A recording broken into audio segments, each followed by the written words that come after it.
What's happening, YouTube? Back again, JD Trades for another pre-market open analysis. So as we always do, we're going to take a look at the charts and have a look at my weekly targets for this coming week ahead.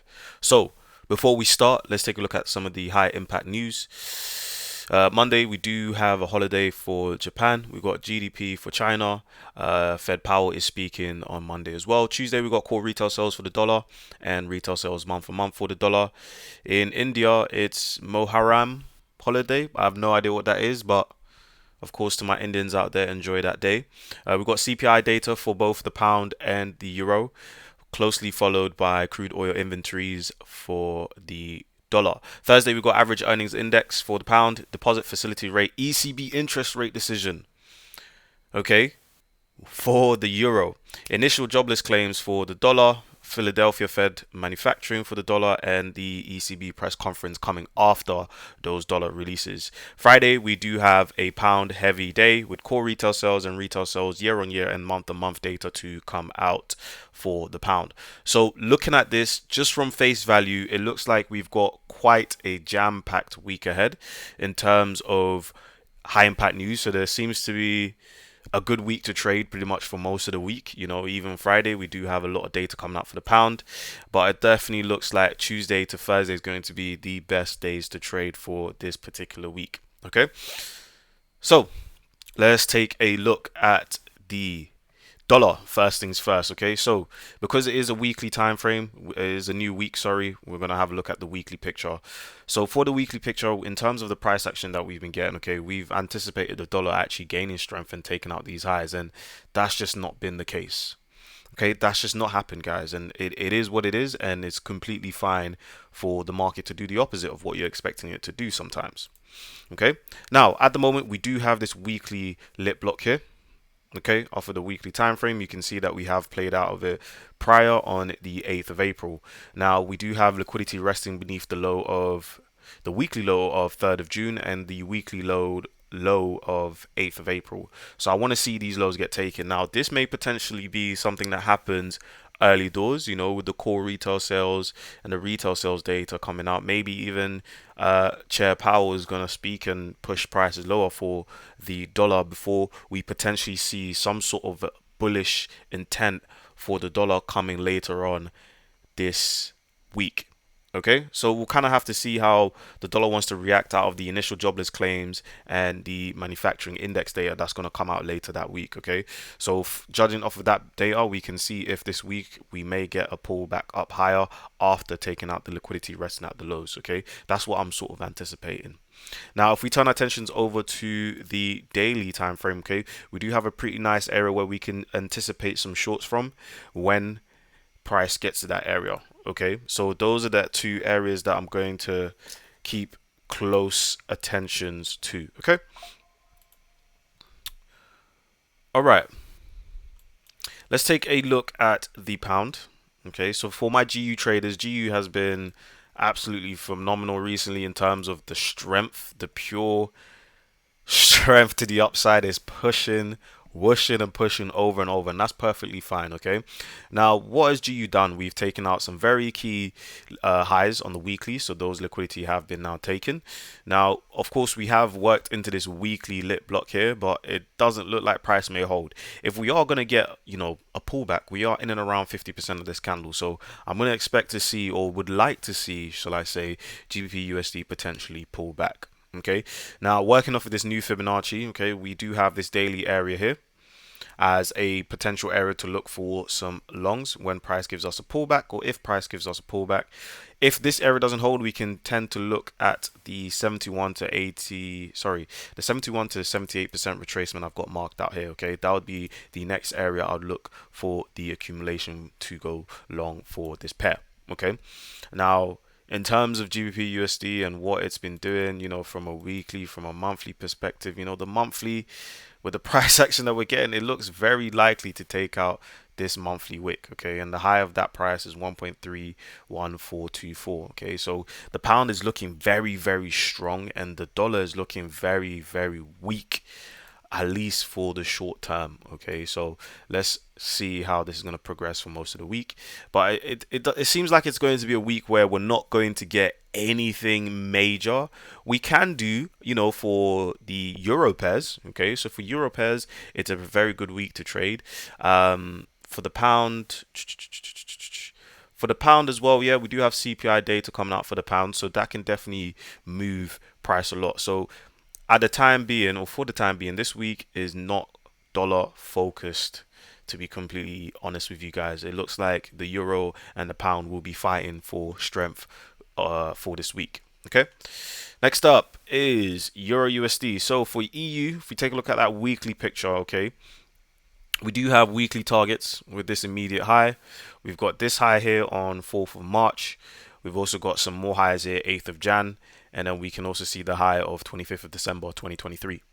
Okay, we are working ourselves ever so closely into this weekly lit block here. Okay, so remember this weekly lit block and the imbalance that's sitting inside the weekly lit block, was where we saw that wick rejection where we've had price pushed down lower. Okay, so now I'm anticipating and seeing where price wants to reach towards and where we may potentially head to now. Because prior, this weekly imbalance sitting down here was a very good target for Euro USD to head down to before we can, anticipate higher prices for the euro against the dollar. However, we're seeing price is not doing that for the time being. So we may potentially reach to a premium before we potentially decide to go for those lows. Okay, so that's what I am currently looking at for the euro. Okay, now if we turn our attention over to the daily time frame, not only have we knocked out this daily area, the next daily area is where this line is. So the entry is 109,199. Okay, that's the next area, potentially anticipating some, strength from the dollar. Okay, so anticipating the dollar, as I showed you the flip side, want to see the dollar just dip beneath that low and then start to rally, turn back around. Okay, that's kind of what I'm anticipating for this week as my main weekly objective, as my main weekly target, is to see the continuation of last week's price action, but then start to see the picture of a pullback. Okay, it's not going to be price potentially clapping all the way down, but giving us that potential to pull back to discounted prices for price to push up higher. That's what I'm looking for Euro USD. Now, if we do get those sells, okay, this is the first area that I'm currently going to be looking at, start of the week. Okay, and the next area is going to come above this high here on 11th of January. Okay, if we kind of breach this area, I would also expect 11th of Jan's high to be breached as well. Once we breach that, then I think we may get a potential short. Okay, looking closer inside of this daily candle and the imbalance sitting inside of here, that is the only picture I have for the time being. Okay, so I want to see those things play out there. Okay, so of course, as I'm mentioning these things, make sure you mark them out on your charts so that you can monitor these with me and see if price played out how I was anticipating it to, or whether it didn't, and of course how we can progress and find the next moves. Okay, so for gold, right, gold, it like I said, midweek, in one of the market updates, I believe it was the one on Thursday. Okay, gold looks very likely to break all-time highs, just due to the price action that we've seen, especially on the daily time frame. We had areas where price should have gone bearish, but we've seen it absolutely completely blow through. Now, of course, there are fundamental reasons as to why gold keeps on rallying. Okay, we can come back to that potentially tomorrow. Okay, but from the weekly perspective, that's a very strong weekly close. Okay, even with price wicking down, we've pushed all the way back up, finished strong for gold.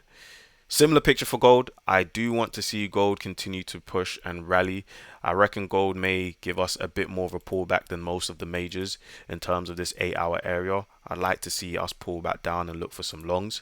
However, when refining down to the 1 hour time frame, I feel like there's a potential that we may play out this 1 hour bearish candle here and then push to the upside. So those are the two things I'm going to be focusing on for gold, and even looking to the left, all these highs here, gold has in fact come into this 8-hour candle here, which is holding for the time being. But is it going to be an area where it pushes gold significantly lower? I do not think so. Okay, so I'm yet to see any signs, any evidence to tell me, hey, gold wants to come down. But until then, this is what my bias is. This is what my outlook is for gold. So we'll just have to come back to it, reanalyze the situation, reanalyze the picture, and make a decision based off of that. I do not have a setup for Bitcoin for you crypto miners out there that are about to ask me that question. I don't have anything for you guys in terms of cryptos for the time being. Now, let's take a look at Euro Yen. Let's see how that's been progressing. Okay, looks like pretty much every single yen pair, sorry. Let's take a look at Euro AUD. I feel like it might be a good week to look at pairs like Euro AUD, potentially Euro NZD, just due to the interest rate decision that is also coming out for the euro. We have a very nice weekly candle resting just here, okay? On the monthly picture, okay, price can definitely come down lower on the monthly picture. Okay, in terms of short-term price action, there is reasons for prices to push up higher. Okay, we can work inside this 4-hour candle, take out the high resting above Friday, 5th of July's high. Okay, work inside that 4-hour candle for a potential short opportunity for the euro. Okay, so that's something I would look out for Euro AUD. Okay, we've still got all this liquidity resting beneath these lows. We've had a very, very wicky sideways price action for the most of last week, you know, about a 40, 50 pip, 60 pip range. It's not really the best. So let's see what price wants to do.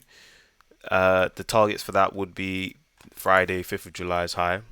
Work inside that 4-hour candle for some potential shorts. So that's something that I would say for you guys to monitor. Okay, guys, thank you for listening.